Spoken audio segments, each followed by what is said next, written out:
Smart Invest vous est présenté par eToro, la force du trading social.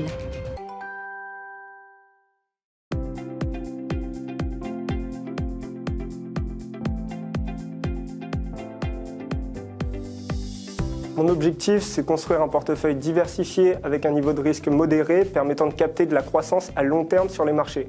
Donc pour ça, je vais mettre en place une stratégie qu'on pourrait qualifier de core satellite, c'est-à-dire une gestion scindée en deux, avec d'un côté une partie core qui représente environ 90% du portefeuille, qui est gérée passivement et qui se constitue pour ma part d'ETF large cap sur les différentes zones géographiques. Et de l'autre côté, une partie satellite, donc environ 10% du portefeuille, qui exprime des choix plus marqués pour tenter de surperformer le marché avec des valeurs de croissance dans des secteurs plus spécifiques.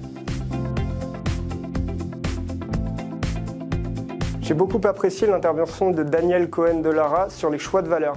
Il a rappelé que lorsqu'on investit, l'essentiel c'est d'avoir une réelle conviction et que cette conviction elle ne doit pas reposer sur l'affection que l'on a pour un titre, mais sur des raisons objectives qui nous font penser que le titre connaîtra une évolution favorable à l'avenir. L'actualité qui a le plus retenu mon attention ce mois-ci, c'est à nouveau la publication des chiffres d'inflation.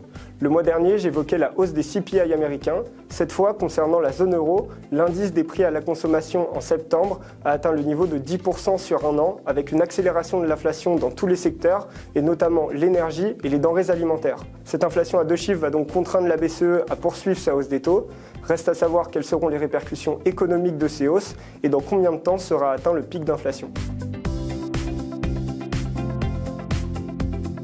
Ce mois-ci, j'ai poursuivi mon entrée sur le marché avec une approche DCA sur la partie core de mon portefeuille.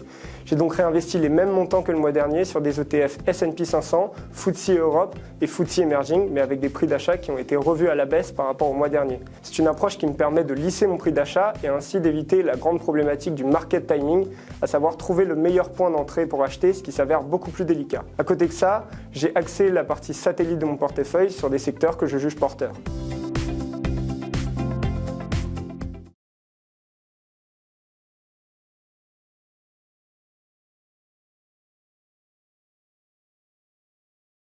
Smart Invest vous a été présenté par eToro, la force du trading social.